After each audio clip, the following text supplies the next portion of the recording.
que bueno, bienvenidos al seminario Eso Extraordinario y gracias por venir en este día que no está asociado con los seminarios comunes.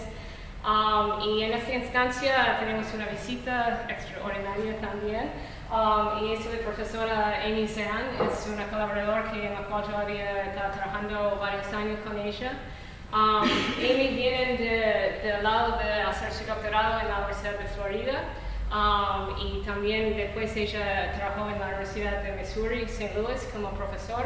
Después ella fue viste que los norteamericanos se mueven mucho más, ¿no? Ella se fue a George Washington University y el año pasado ella tiene ahora el profesor titular y un chair la Rusty Chair en Tropical Ecology en la Universidad de Miami. Y ella quizás es más conocido para su trabajo con atributos foliares de plantas y las relaciones con la evolución de sequía y también con frío.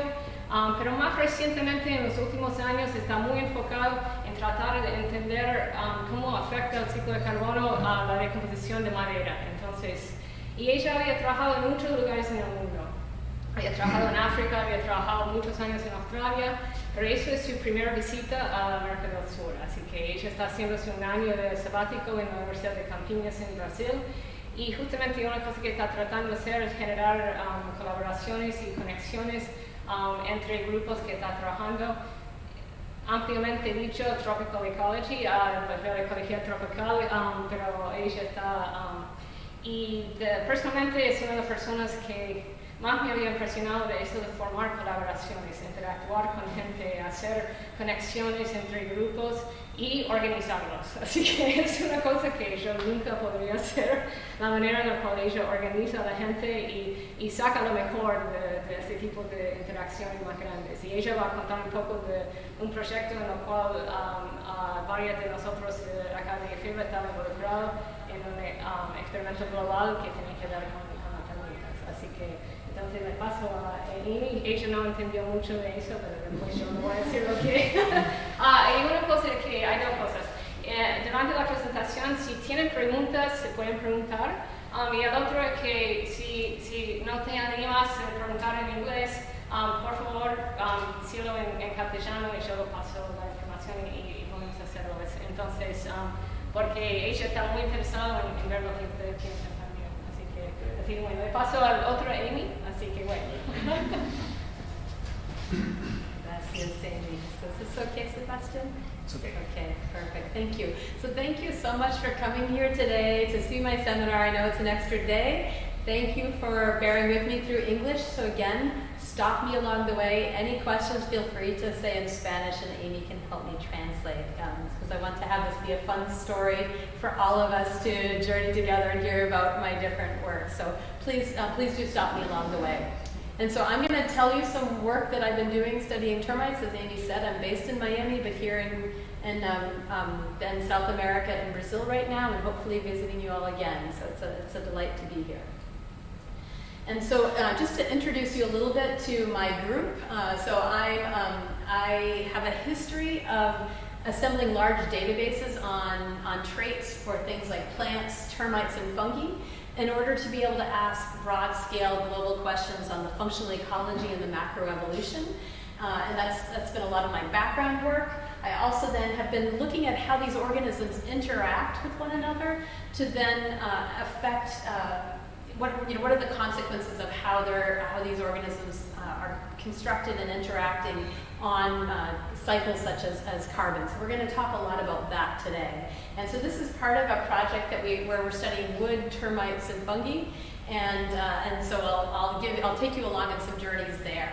And so what I'm going to do is give you some background. The sort of we call 101 is like the first class you might get in biology. So the 101 of decomposition, especially with termites. I know you've heard a lot about about decomposition here with Amy, and so I'm going to take you on that termite journey too. And then thinking a bit about the story that I'm going to tell you, and then the story itself. Some of the authors, because the main project I'm going to focus on today is something that meant constructing a lot of networks and relationships. And then finally, these images that I'm going to show you are with this collaboration with an artist that I think helped to make these things that many people don't think very beautiful. So these are some termites from along our gradient in Australia. These are all wood-feeding termites. And so as I said, I've spent years thinking about how wood is constructed in the bottom right side of the figure. And so thinking about the anatomy, the chemistry, the morphology, to let plants live in different places around the world. Then more recently, I've started thinking about how those characteristics affect how trees lose carbon across the landscape once they senesce. And so in the bottom left showing some stems are still there, others are decomposing on the landscape in one of our Australian savanna sites. And so I think, why does this matter? Well, wood is the largest above ground terrestrial biotic store of carbon. So there's vast amounts of carbon in woody tissues. And that's certainly true when trees are living, like the left-hand side, where you have living forests. But that's true even once the plants senesce. And because wood can store carbon for years to centuries to millennia even. And so what matters is who's actually doing that decomposition process. I'm going to introduce you to the players. And so there's both biotic on the top and abiotic in the bottom. Globally, microbes, especially fungi, but also bacteria, are really important decomposers. You find them anywhere you go around the world as the methods for decomposition. In certain places in the top right, you'll see termites. So insects become important in certain places around the world. Termites are known to be a tropical phenomenon, although they spill over into various temperate regions. You get fire as in landscapes where you get vegetation, enough rain for vegetation to build up, but then dry down so that it's flammable. And then you have things like you've heard about a lot from Amy, thinking about solar radiation, thinking about freeze-thaw events or leaching are other ways that you can have decomposition. All of these are regulated based on how the woody tissue is constructed.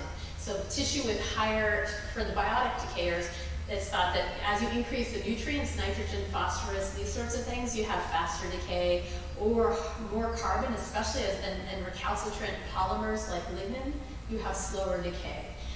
You also have denser wood tends to have slower decay. So we can predict, we can come up with some ideas about how fast decay happens based on that construction.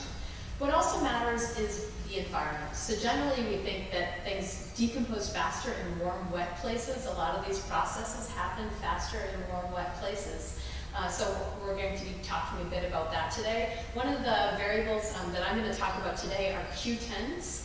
And so Q10 is thought that for a 10-degree increase in temperature, how much faster does a biological process occur? How much faster does decomposition occur? Or enzyme kinetics. So generally enzyme kinetics, for a 10-degree increase, you get a doubling in the rates that an enzyme works. So we'll talk about a bit of that today. And so I'm going to focus in on the biotic decayers. This has been my main area, although I've with Amy foraged a little bit or forayed a bit into solar radiation, things like that, but we'll focus on the biotic decayers. And so there's a number of ways that they are interesting in how they're different to one another, similar and different to one another. And so you have, one of them is how they actually colonize or find the wood. And so microbes might be present in the tree while it's living. You have latent saprobes that come out once the tree senesces. You also can have them spores raining down, so there's always fungal spores colonizing the wood, and you can get hyphae, cord-forming fungi that have hyphae that colonize from below.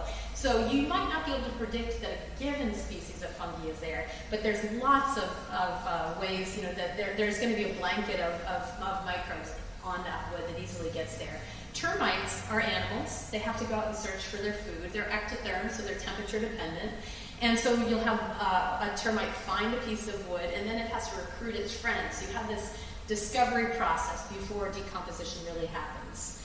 They also are different in terms of how they release carbon from wood. So microbes don't have stomachs like us, and so for them to decay, they excrete extracellular enzymes that break down the wood, and then they're able to absorb up the products that are released. And so they need moisture to carry those enzymes to whatever they're decaying, and then it needs to be warm enough so that that decomposition can happen. Termites, on the other hand, they do have stomachs, right? And so they make this nice little environments. They're similarly basically decomposing with microbes. Some of them have their own endogenous cellulases, but largely they need other organisms to do that decomposition. So their guts are filled with all of these different interesting microbes. You also have some termites in Africa and Asia that are fungus farmers, and so they're farming a white rot fungus. And white rot fungi are one of the only organisms that are able to break down lignin. So they have that capacity to break down lignin. So you have the termites that are dependent on microbes, but they're creating these nice environments for the microbes to exist, to release the carbon. They're sensitive to different environmental gradients. So as I said, the microbes need moisture to carry those enzymes, and they need warm enough temperatures for those enzymes to work. The termites, we don't know much about their, and so for the microbes, we think that they have a Q10 of 2, similar to enzyme kinetics, and that's what's been recovered in lots of regional studies. We don't have Q10s for termites or until today, but what we know is that they're tied to the tropics. They're ectothermic animals, so they should be temperature dependent. However, they have all sorts of cool adaptations for dealing with low moisture, such as building mounds. They have sheeting that covers themselves and the things they're eating. And so we think that they might be able to avoid, be less sensitive to low moisture than the microbes. And then finally, I think they're interesting in how they release carbon. So everything releases CO2 as it respires. So both microbes and termites are releasing CO2. But then only the white rot fungi are able to break down lignin. If the white rot fungi, if it's brown rot is the other pathway and it's less dichotomous than that, and I'm happy to tell you about it if you're interested. But then if it's not a white rot pathway, then that carbon gets modified and goes into the soil and can sit in the soil for some time. So depending on which microbes, you might lose more or less of the carbon to the atmosphere as CO2. If it's the termites, then they're similarly releasing CO2, but they're like little cows, and so they have this digestion where they're creating and releasing methane as they do decomposition. So methane is a 30-fold worse greenhouse gas, and so you can get methane released from them. Also, some of them have a direct methanogenic pathway that they use. And so, and then those termites that are not in Africa and Asia that don't have the fungus farmers can't break down lignin. So lignin can get locked into their mounds or their nests or things like that. In Africa and Asia, those fungus farming termites can break down lignin. So it's really interesting to think about where in the world you are, who the decayers are, and what the consequences are for carbon cycling. So my lab thinks a lot about that in our projects. Okay, so that's the background. Anybody have any questions about biotic decomposition? Can I move on? All right, well, feel free to ask as we continue along. And so I'm going to tell you a bit about the history of this story. How did this come to be? Well, I happened to be a grad student putting my databases together to think about how plants existed when they were alive and functioning in different wet places and dry places and things like that. And I got invited to a working group by Will Cornwell and Hans Cornelissen, who wanted to think about how plant traits, how the wood was constructed, affected how the wood was decomposing. So we've written a couple of review papers, we've had some empirical papers, so it was this great working group. That led me to start a decomposition experiment when I was in my first faculty job in St. Louis that had NSF support, and so that was all largely microbial-driven decomposition and thinking about the links between traits and decay. I then leveraged some of that work to work with Jeff Powell and Will Cornwell in Sydney. So Australia has, fire becomes important, so you have different decomposers, termites start coming into the system. So we had a big decomposition experiment that was supported by the Australian government for decay there. And then more recently, I have NSF and NERC funding with Paul Eggleton and Steve Allison, where we're looking at the relative roles of termites versus the microbes in the wood. So that's really what we're building up to in these stories, as I put these pieces together, as I've explored the stories and added in the decomposers. So that's been really interesting to do. And so with this project in Queensland, we're looking at these relative roles of wood-feeding termites and wood-dwelling microbes. And the thought is that the termites would be, it's all tropics where we're working, it's in far north Queensland, and so the temperature is pretty constant across our gradient, but we have a really big rainfall gradient. And we also have wet seasons and dry seasons. So our thought was that the termites' role would be relatively more important in dry seasons and in dry sites. And so for this project, we're trying to understand, depending on where you are, and whether it's a wet season or dry season or wet site or dry site, what are the controls on how fast carbon is being cycled out of the wood? What are the controls on the forms of carbon, so CO2, methane, organic residues, leaving the wood? And then can we put these pieces together to scale up, to think about an ecosystem level model to better understand carbon cycling in our system? And so this is our gradient. So here's a dingo. This is our rare capture of a dingo on our landscape. So we go from about 600 millimeters of rainfall. This is actually more like 4,500 millimeters to 5,000 millimeters. So we have a couple of rainforest sites and a couple of savanna sites, and then an in-between site. And we're located up here, up in far north Queensland in Australia for these studies. And one of the things was I was trying to get funding for this research and really struggling to do so because people didn't think termites mattered. So I get reviews back from the US where everything's microbes. Why do we care about termites?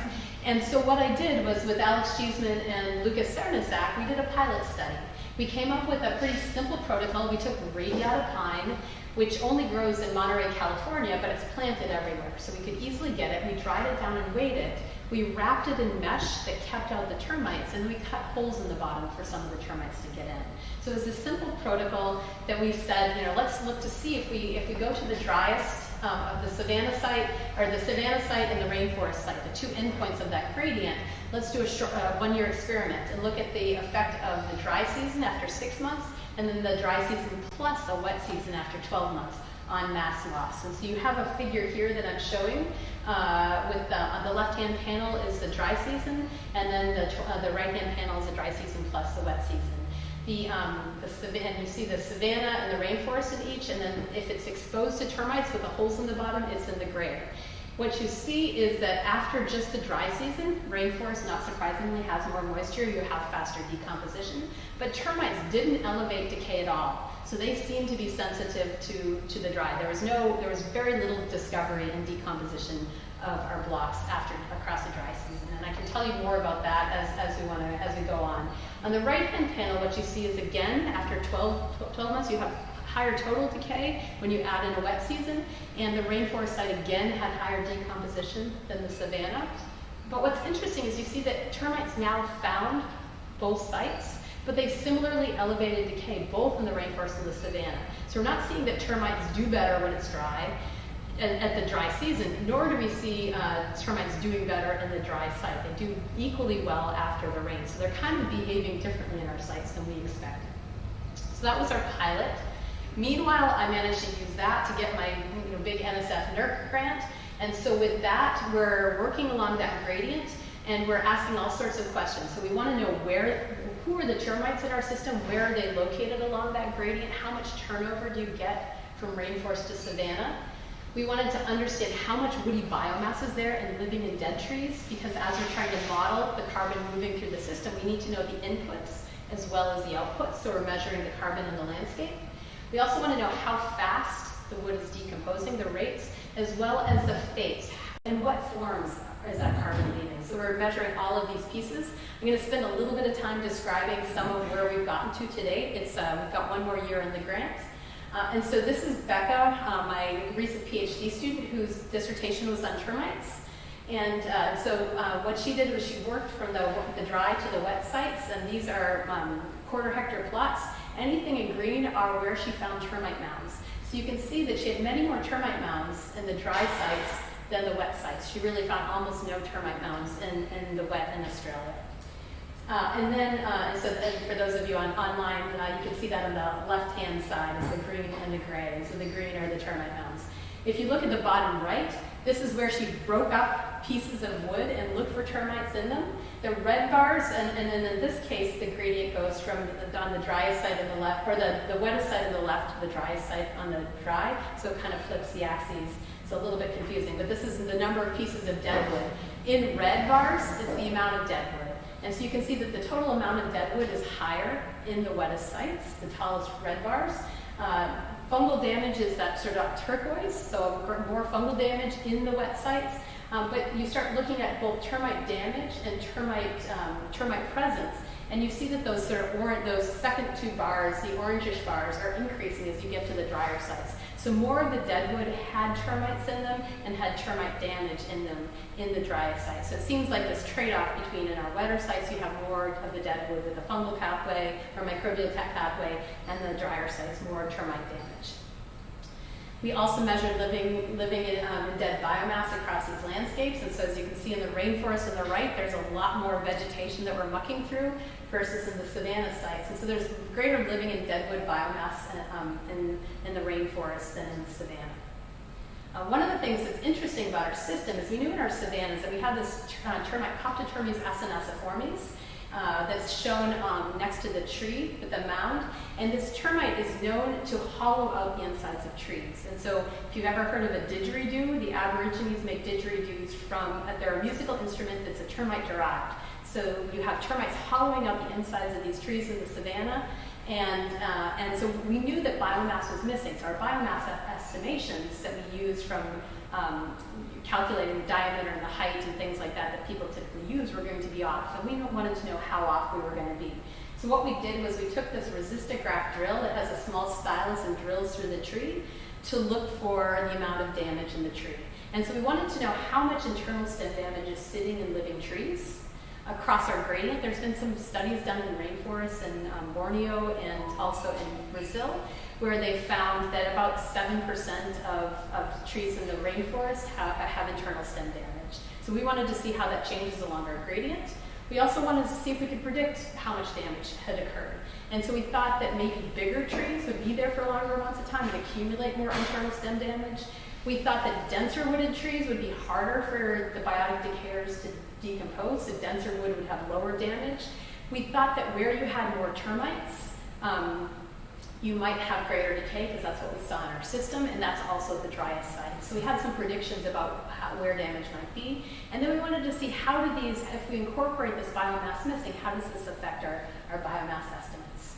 And so here are some just overviews. So this is based on Becca's work, is the amount of termite damage in down deadwood, and you can see that was from that study I showed you before. There's greater damage in the down deadwood and in the drier sites on that left-hand panel, so at the savanna sites that are higher.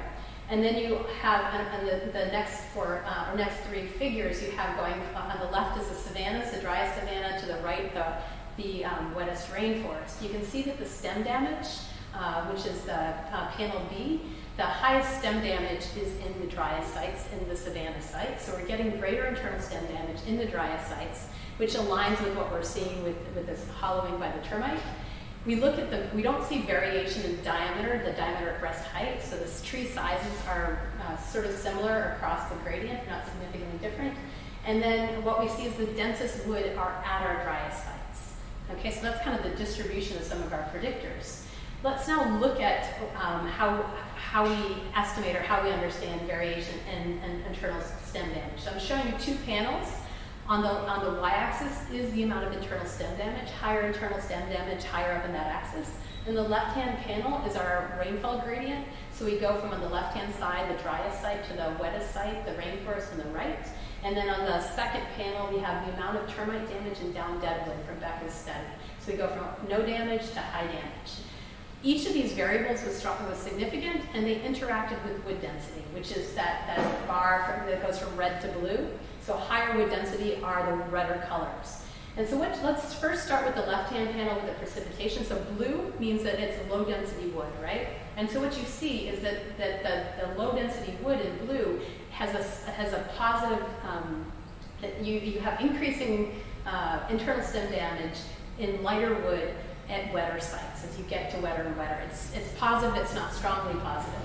What's interesting is there's this interaction term, and that the densest wood in red shows the opposite pattern, that you get the highest internal stem damage at the drier sites. And so if we can't, with the drill, we can't measure who did that damage, so we have to infer based on other pieces of evidence, but it's suggesting that as you have a more termite-mediated pathway, what they're doing is they're targeting denser wooded trees in the drier sites, whereas as you have a more fungal heart rock pathway, then you're getting more fungal damage, and they're targeting less dense wood. You can see this somewhat supported by the right-hand panel. So our best estimate of the amount of termite damage was that down dead wood. And so the blue with the low density wood, it's pretty flat. There's not a lot of change in amount of damage, internal stem damage, as you move from low to high amounts of termite damage and down dead wood for the low wood density wood. But what you see is a strong positive relationship on that right-hand panel with the densest wood. That as you get more dense wood, or you get more termite damage and down dead wood, you also have much more internal stem damage. So sort of these pieces of evidence that we use to put this together so far. And so we're following up in this in various ways with my student Abby. So what does this mean? If we put these pieces together, this is a crazy complicated graph, and I was trying to think of ways to simplify and didn't do a good job for today. So the left-hand panel says the amount of above-ground biomass that we're estimating that's missing, going from the savanna, the driest site, to the rainforest on the right, the wettest site. And then the second panel is the above-ground biomass if you put in the tree crown. And then the third is the amount of above-ground biomass that we're estimating if you don't try to estimate the amount of crown. And then the different colors, so in white, or that buff color, is if there's no damage. So if we just pretend that we never took our resin drill or resistograph drill, that's just using the typical allometric scaling. And then the others are different ways that we're trying to bound our estimates in different ways. So what you see is, if you look at that far left panel, is that the greatest damage is in the driest sites, and the tallest bars and the red and the orange and the blue are the driest sites, and that decreases as you move towards the rainforest. The consequences of that, no matter how we estimate biomass with or without a crown, you see that the savanna sites, when you compare the buff bar, the whitish buff bar, to the surrounding bars, a greater percentage of their stem is missing. So we're estimating, depending on which way we bound this, about 30% of the stem is missing in the savanna sites, and about 7 or 8% is missing in the rainforest sites. So depending on where you are, you could get a lot of the biomass missing, and you might be really overestimating the amount of biomass. The other thing we did was we wanted to then look at the loss in these study sites, the amount of decomposition that was happening. So we wanted to see if we could predict decomposition. So are things like higher nutrients and lower lignin content and lower density wood, that these lead to faster decomposition rates. We also wanted to see if we could, we thought that these might also be good predictors of discovery. So can we predict discovery and decay? We think that rainforests will have greater fungal decay. We're going to get greater discovery by termites in the drier sites based on other studies. So we did both the pine blocks across all our sites, and then the two endpoints, the wettest and driest, we put out native species. And this is discovery. So you have the amount of stems that we put out with the holes on the bottom, actually discovered by termites. So as you go from, on the left-hand panel, you go from 0 to 100% discovery. And we have on the left-hand panel the rainforest, and the right-hand panel the savanna. So these are different species of wood. You see a lot of variation in how discovered the different species of wood were. What's interesting is the EUCU in the savanna is the Eucalyptus cullinii. That's the tree that the termites like to pipe the most. It's also the densest wooded thing. It's an iron bark. So it seems like these termites are really liking to discover wood that might build the strongest house for them to live in. Whereas the species in the rainforest site that had the highest discovery, it's a euphorb and Amelioaceae. So there's variation amongst these different species in how discovered the wood was. When we put the rainforest and savanna together in the right-hand panel, so red and blue, what we see is that discovery, not surprisingly, increases through time, and there's no significant differences between the rainforest and savanna. Very different to what we expected. We thought we'd have greater discovery in savannas. We now look at the mass remaining, so mass remaining per time, and in the rainforest on the left, and then the savanna on the right. So there's a lot of, and these are all these different species I described, and what we're seeing is that there's a lot of variation amongst species in how fast they decay, and that the rainforest generally had faster decay than the savanna. When we try to predict these decay rates based on the traits, we find that species with greater syringil to guaiacol lignin, so syringil is an easier to decompose lignin, there's faster decay. When there's greater phosphorus, nutrients in the wood, there's faster decay. And that there's lower decay, or when there's higher carbon and denser wood. But this is for microbial decay.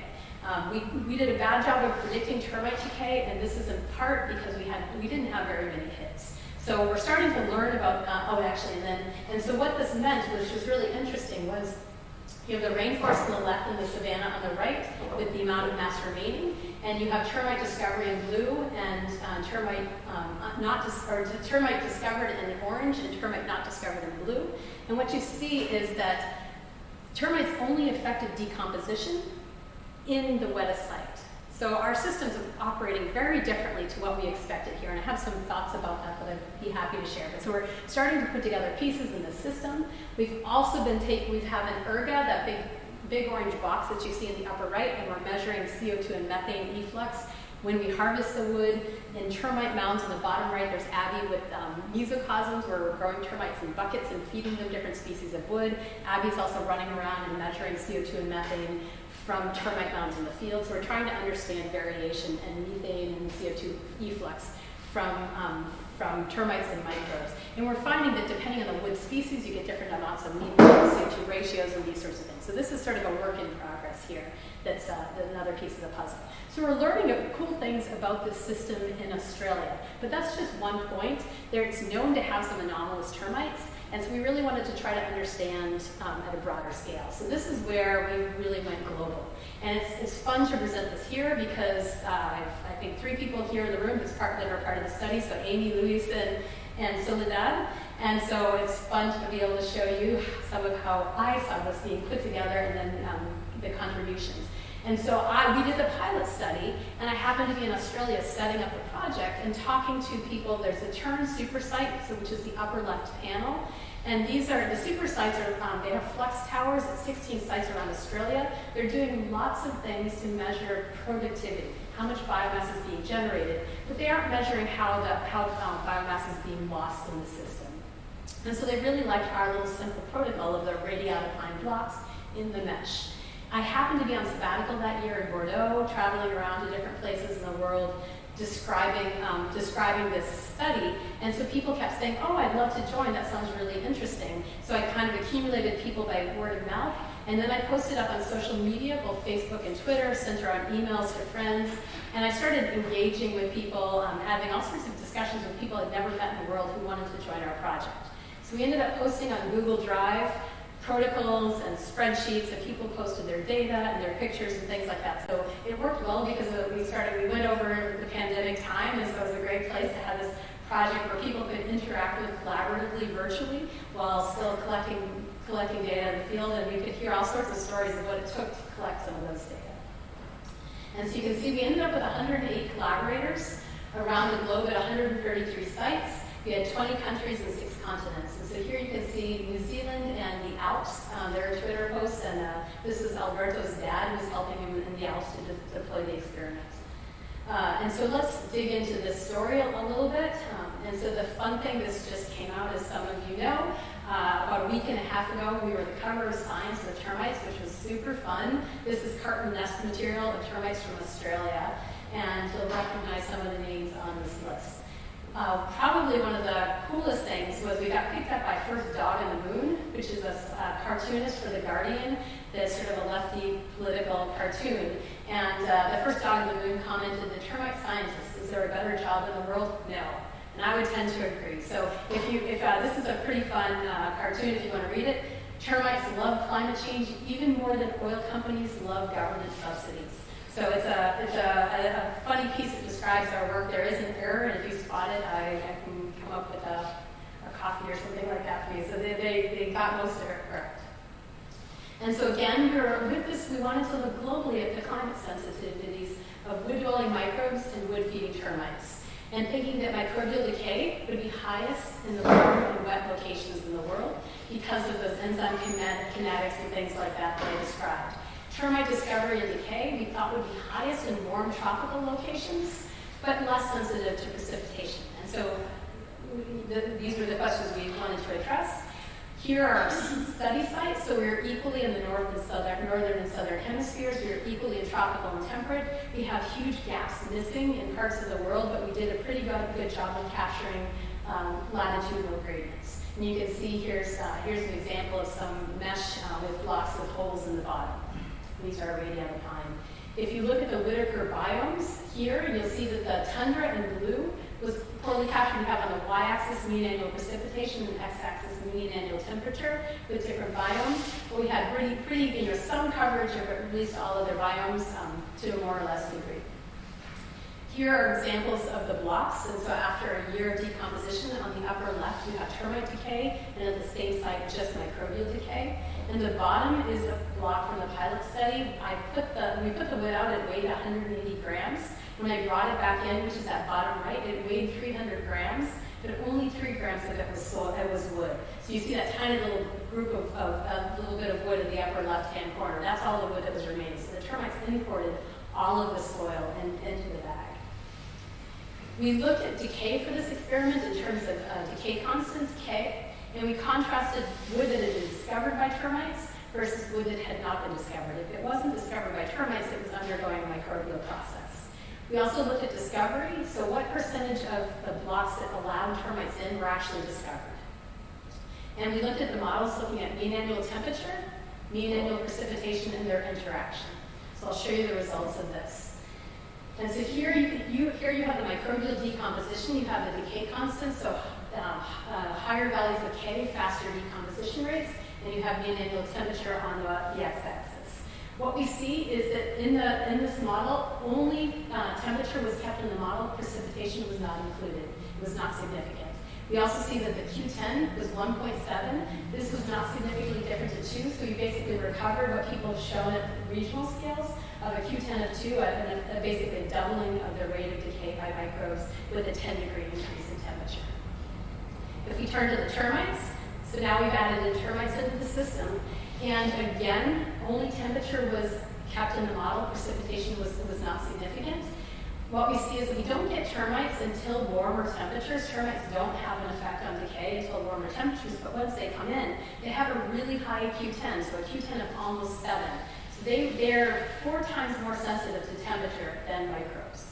So this was really surprising when this number came in, and I think this was really an analysis that Amy inspired and pushed us towards, and so it was really fun to see this come along. And then the last bit was we looked at the discovery. So here's the percentage of blocks that are discovered from 0 to 100% on the y-axis, and you have mean annual temperature on the x-axis. In this model, this was the one model where precipitation was kept in the model and the interaction term. So like I showed you before, you have that bar on the right with mean annual precipitation. You have the wettest sites in blue and the driest sites in that sort of orangish color. Let's first follow the blue line. So at the wet sites, as you increase in temperature, you have a positive amount of discovery happening. And so there's greater discovery in warm places, which is what we expected. Termites are largely a tropical phenomenon. If we go to the drier sites, so the line in orange, what we see is that they're quite low at dry sites, termite discovery at dry sites, but you have this really strong reaction to increasing temperatures where you have the lines cross one another, and the highest overall discovery happens at the driest sites in the warmest places. Okay, so termite discovery was highest in our sites at dry warm places. See this if we go back to that Whitaker's biome, and so you can see that the percent discovered bar, that the highest discovery are those almost reddish black sites, and the lowest discovery is the orangish. If you look at the Whitaker's biomes where the arrows are, the 2 arrows are denoting where the tropics are. So largely termites are a tropical phenomenon where the highest discovery is, but we do have discovery outside of the tropics. And then where the circles are darkest are in the bottom right. So these are the subtropical deserts and the tropical savannas and seasonal forests. So termite discovery really, was in line with what we expected to find in Australia. It was these hot, dry places. And if we put the 2 pieces together, we can look at how higher termite discovery affects decay. So we have the decay constant on the y-axis, and then we have the different biomes. So on the left, we go from the coldest places, boreal forests, and then we go towards the right. What you have in the box are the tropical rainforests, tropical seasonal forests and savannas, and subtropical deserts. On the left of each of those pairs of box plots, that's showing microbial-only decomposition, and then the one on the right is when you add termites in. So termites always elevated decay, but they elevated decay the most in subtropical deserts and tropical seasonal forests and savannas. So again, you know, when you put the pieces together, where the fastest decomposition is happening, the highest amount of termite effect was in these drier, warm places. So this told us a lot about around the world today, what microbes and termites are doing in terms of decomposition. What we wanted to do is go a step further and think about future landscapes. What is this response of termites to temperature and precipitation mean for future environments? And so we looked at we took our climate sensitivity relationship and thought about it in the future by combining our discovery model that I showed you already. We used 50% discovery. As anything greater than 50% is really high termite discovery as a cutoff point. We also then used climate models to look at, by mid-century, around 2050, 2060, what is the world going to look like? We used a world climate downscaling, and we took a weaker model such that there's actually a bit less CO2 being emitted, and we also took a stronger model where the amount of CO2 being emitted is much, much worse. And so these were our boundaries for how to bound the system. Here you see the graphs of what we found. So you have the top is the stronger scenario, the stronger climate change scenario, and the bottom is the weaker climate change scenario. In gray are those sites around the world that have almost no discovery, and they're continuing into the future to have almost no discovery. In sort of the pea green is, or the bright spring green is where it's continuing at low amounts, so less than 50%. In the pea green is where it's currently greater than 50%, so today there's high discovery in those parts of the world, and the buff colored is where it's outside the bounds of our model, so we could predict. The most interesting, though, are the orange. So this is where it's less than 50% today, but by mid-century we expect that it will be greater than 50% discovery. So the termites we predict could expand out to those locations. So you can see that with warming, you get this expansion of suitable termite habitat for high discovery into the subtropical regions around the world.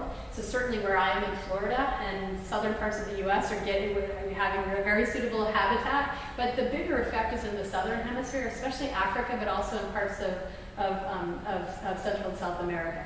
So we're expecting that termites could play a bigger role into the future. And we can see this here on the x-axis. You get the amount of terrestrial warming by mid-century versus a background. So we go from 1 to 5 degrees estimated warming, and what we see is a strong positive relationship for the amount of kilometers squared of area that the termites have suitable habit for into the future.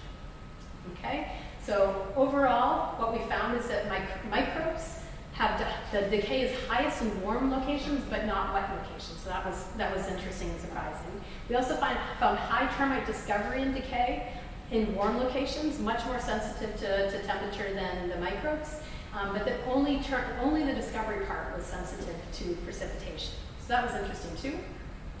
And that we were able to predict a large expansion of suitable termite area for discovery, high discovery, with tropicalization, with this expansion of warming environments.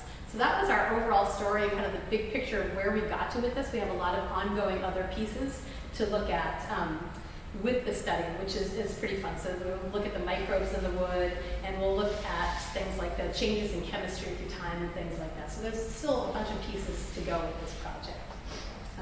And so that's the study. I also just want to take a little bit of time. I've never done anything like this. I have large collaborative networks where we have funds to bring people in or something like that. But to build up these group of people and to interact with them has been a pretty amazing experience. So we tried to be collaborative, inclusive, and open. It doesn't mean we got everywhere, and I've had some interesting questions about why we didn't get into some places in the world. But I think starting with an accessible protocol, so it was pretty simple. Many people can get radiata pine. It's harder here in South America, so we had to come up with some workarounds. But a fairly simple protocol that people could do on not too much. It's more or less accessible for different places in the world. But this meant that I had some big PIs coming in and putting, say, 16 sites in to really do in-depth dives of their study. And I also had PhD students, say, from Brazil and Colombia that were doing this as part of their dissertation work. And so we were able to work with all sorts of types of collaborators, which was really fun. It was a bottom-up project, so rather than a big, and I had NSF funding, but people came in with whatever funding they had. And so it's interesting seeing by distributing this, all the pieces, that we could really answer a big question without a big centralized funding. The recruiting was fascinating. The conversations I was having online, somebody in India who was wanting to apply to my lab and had this through the pandemic and his dad passing away, and there's like all these stories that were unraveling as I was chatting with people and getting to know people in this virtual environment. Tried very hard to make sure that we were allowing people access with co-authorship. I think some people originally thought that perhaps they wouldn't be co-authors because they weren't the PIs, and so we ended up with 108 people because we wanted people who intellectually contributed and added to the work and put time in and effort were co-authors.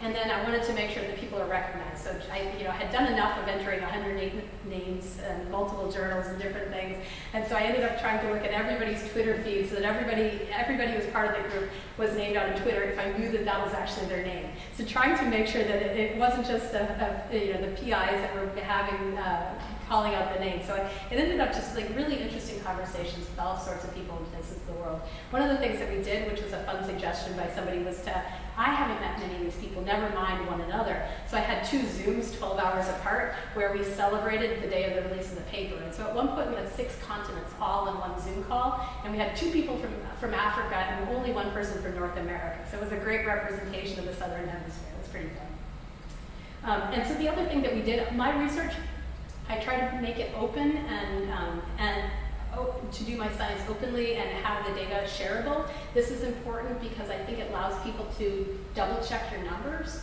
And so we have truth in our numbers where people can rerun the code. It also is important, I think, because I can only go so far with my science, and it's always interesting to see what somebody else might do with my data when I share, taking it into interesting places. So science requires this, but I generally post data up on GitHub, data and code. We have up in Figshare on the data. The project's expanding, adding in microbes, adding in chemistry, and so this will also go up on this Figshare site. So this is the place to grow it. And so that's been really fun thinking about all of these authors and the stories that they bring to the table for this. Finally, this is, as I mentioned, a collaborator, Donna Davis.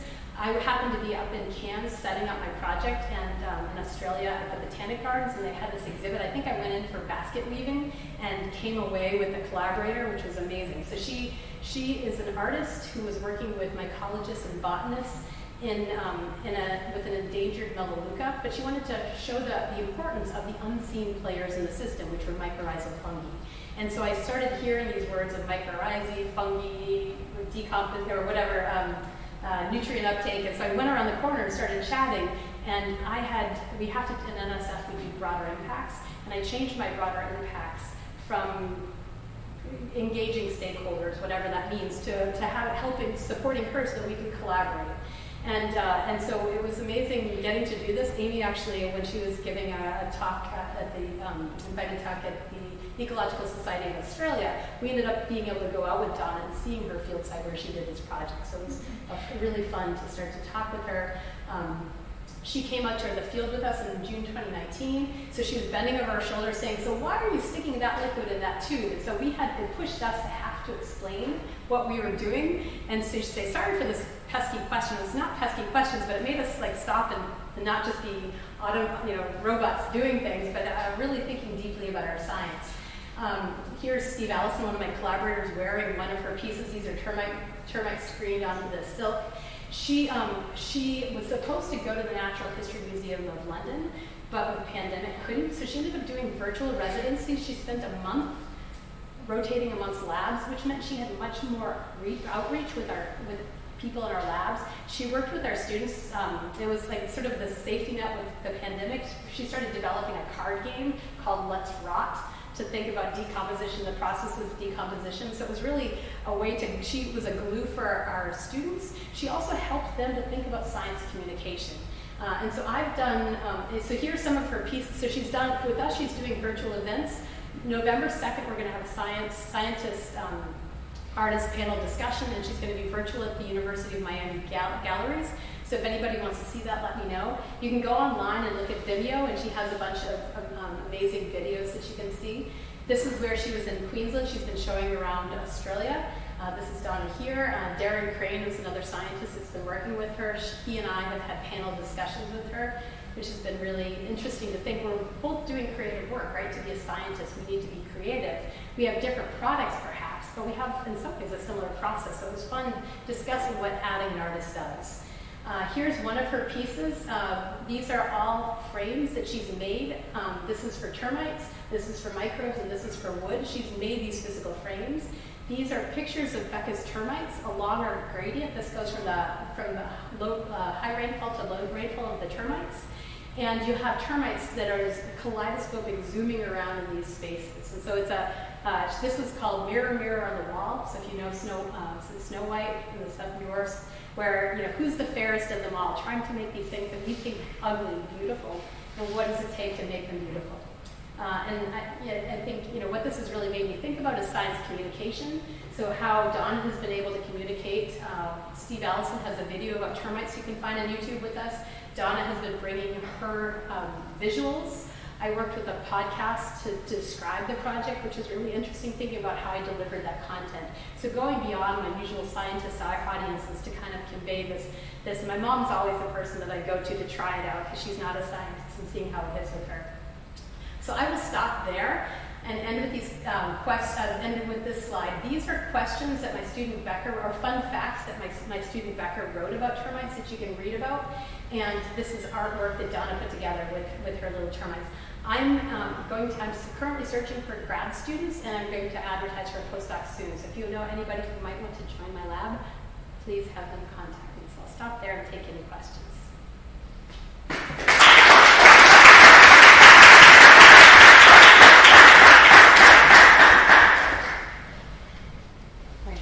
Thank you very much, Amy, for the wonderful talk. And so I will take questions. Again, if you want to ask me in Spanish, then I can translate for Amy. And also for the people who are watching virtually, if they want to put something in the chat, I think I have that up so that I can see that as well.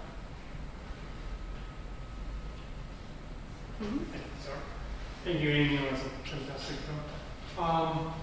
Do you have any physiological explanation for such a huge Q10 of 7? Is that normal for other insects in terms of you think of pollinators or things like that?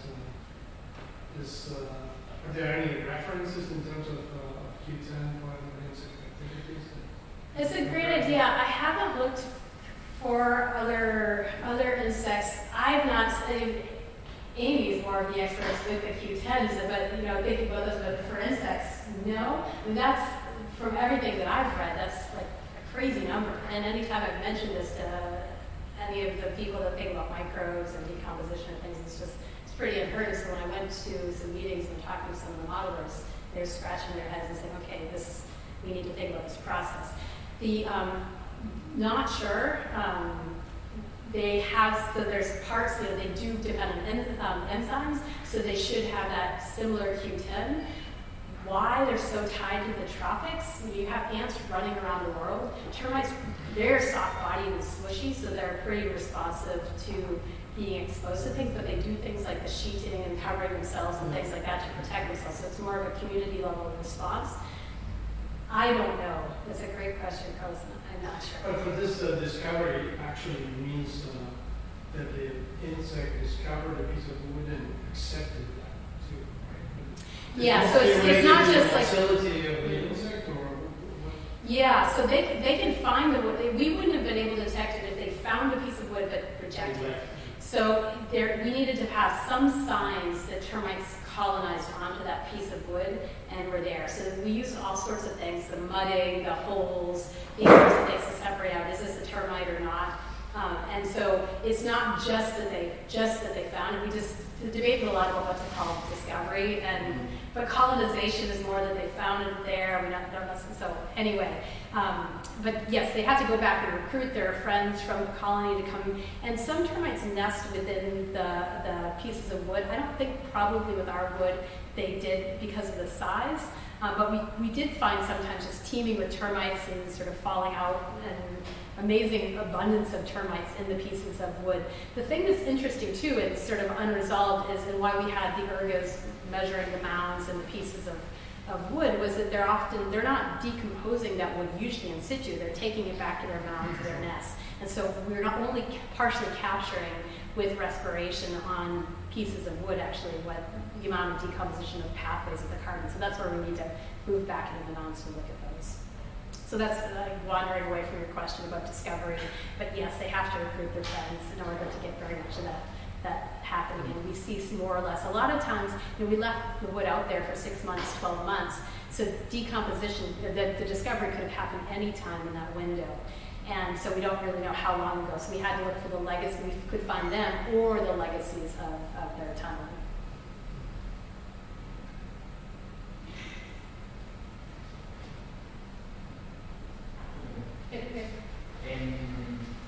Thanks, Rachel.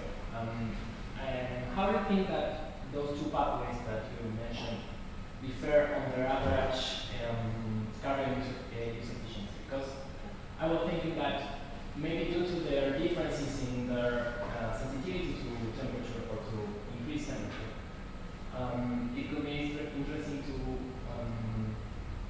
maybe explore that effect on the fate of the carbon, not only the amount of carbon released by the two pathways.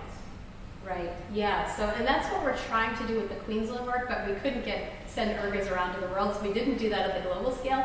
But I think that fate and the expense, the expense of that fate. So the white rot fungi are able to break down, they have the peroxidases to break down the lignin. It's a super expensive process for them to do that, and really what they're trying to do is get the lignin out of the way so that they can get the more labile sugars and things like that. And so in some ways, I feel like the brown rot fungi are the cleverer ones, and so they basically use the Fenton reaction to bombard with free radicals. It's a cheaper result. It doesn't get rid of the carbon, so it's not using all that carbon, but it's not very good carbon for them anyway, and then they can target the things that they like. So I think in terms of that, like what's an efficient use of the carbon, I kind of think that the brown rot fungi are pretty cool and that they can do that. And so I think, if you think about the different kinds of microbial, we haven't been able to trace if it's a white rot versus a brown rot pathway. Often the tropics, you don't have brown rot. It's more white rot, or it tends to be more white rot. But we know in our system that there's brown rotters in like eucalyptus and things like that. So there are brown rotters. So it'd be super interesting. You could even do that in the lab in a little mesocosm, trying to manipulate the microbial communities and then looking at the carbon loss rates and things like that to sort of balance out the system. I think that'd be interesting. Adding the termites in, you're kind of going up a level of organization, so they should be less efficient at using carbon than the microbes, because they're using the microbes in their guts anyway, and they're gonna, they're ectotherms and things like that. So they're probably, it's a much more efficient process if it's just the microbial than we're gonna add termites in there. Okay, Yeah. I was thinking that this whole new stuff, the necromass in the soil, and how these two parties differ in the stability of the carbon, of the final form of the carbon that these two parts have. Not the CO2, but the carbon fixed in the tissues of the microorganisms or the termites. How the stability of that carbon is. Yeah. So as it's moving into their bodies, and that'll depend on their longevities. And so my guess is that things like microbial hyphae will turn over faster to get the necromass, so that it depends on how fast that is. It's one of those questions that we're measuring wood decomposition, right? And so we measure that mass loss of the wood through time, but we know that we have a buildup of fungal biomass in there and microbial biomass. And I keep complaining, I really want to be able to separate those out, and how to do that well is hard. So I haven't targeted that, but we know that I'm underestimating the mass loss of the wood because I'm adding in the necromass. So I think that's pretty interesting to think about. Termites like the queen, I think, Becca just told me this, maybe it's somewhere on this slide. The longest list, so the queen can live for almost 50 years. So if it goes into the queen, it can last for quite some time, but the workers are going to be much more short-lived, so maybe you're talking about a year. Probably it's longer in little termite bodies than it is in hyphae. But then once termites die, they're probably decomposing, then it's a microbe story again. I think what's interesting about the sort of the stability of the necromasso is when things like the lignin get into their carton nest materials. So you saw that picture from the cover of Science. That's the carton nest. We cut open a termite mound in Australia. My friend Alex did, because I was sitting in Campinas, and opened it up. What I'm thinking that carton nest material is for Australia and New World is probably they're basically pooing out lignin. So I want to measure the chemistry of that, because if you're sitting in a termite mound, they don't want it to get fungal decomposition happening in there. That's going to be bad for them. So it's probably keeping it nice and dry and probably fairly stable. So termite mounds might be really cool places to stabilize carbon for longer periods of time. It's not the termite bodies. So fun questions to think about. I love it. Yeah. Maybe I'll see. Thank you for the talk. I really liked it. I was thinking, so you, in the decomposition bags where you hold holes for termites to get in, you have both termite and micro-driven decomposition. But I was thinking, from the behavior of termites, if they carve holes or tunnels in wood, and also you mentioned they import soil into the wood. Is this? I mean, this has to be like a priming effect for microbial decomposition as well. Mm-hmm. So, have you thought about what is the contribution of termites to this priming effect of microbial decomposition? Jeff, so that's our knock-on study, right? So Jeff Powell is based in the Huxford Institute for the Environment in Sydney, and he is largely a soil microbial ecologist, but I keep dragging him to study wood with me, and so he's been doing that. He was wanting to have a substrate and look at colonization, and my wood blocks ended up perfect, and he thought he'd do it in soil, but instead we're doing that in the wood blocks. And so we have wood blocks with and without holes that were harvested at the same time. And so one of the things we've been wanting to do is look at, do termites then carry in different microbes that affect the microbial community? It could also be, rather than changing the community, it just allows for greater moisture, filling them and things like that. We haven't so much been addressing that question. In a pilot analyses, he didn't find differences in the microbial communities in the termite discovered versus undiscovered wood. So we thought that would be super fun if they were actually bringing in things that helped to do that, but they could be serving as pathways for moisture to getting in and facilitating microbial runoff into them or something like that.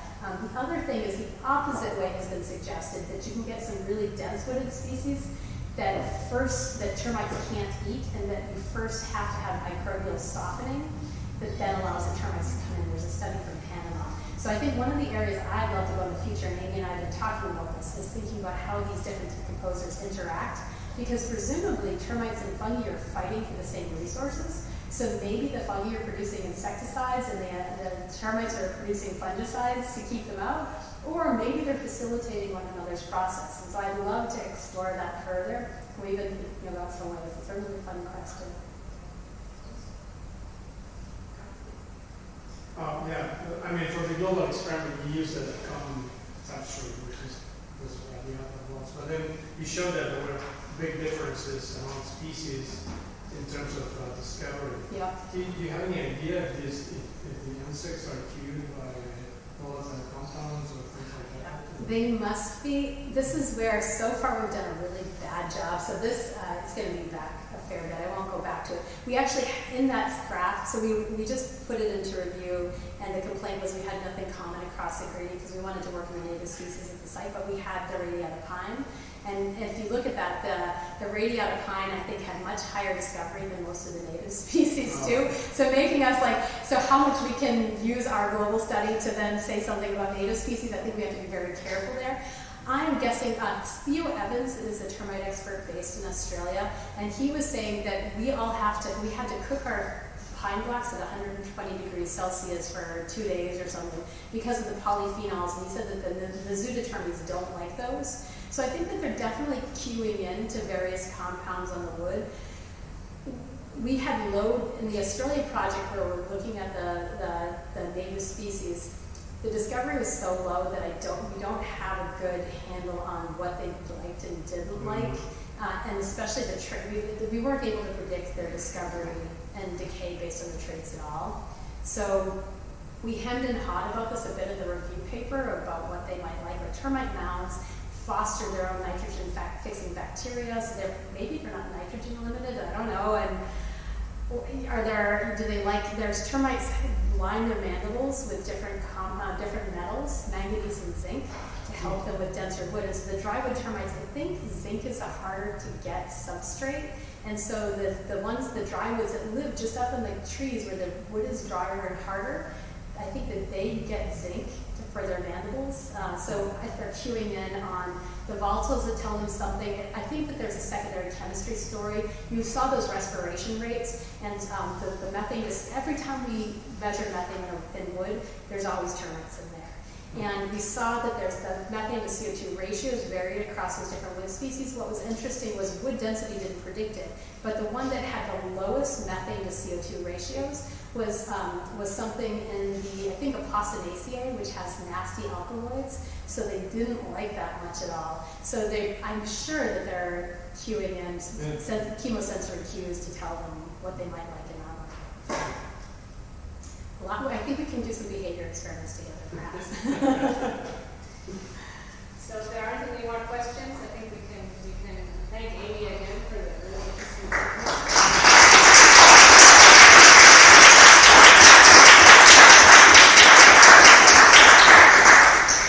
Thank you so much. If you have any follow-up questions, feel free. Amy can pass along my contact details. You can email me or you can find me online. I'm happy to answer any follow-up questions too. Y ahora también nosotros vamos a ir a almorzar con Amy, y si hay algunos en particular los becarios que quieren subir la apuesta, vamos a ir a entregar relativamente cerca.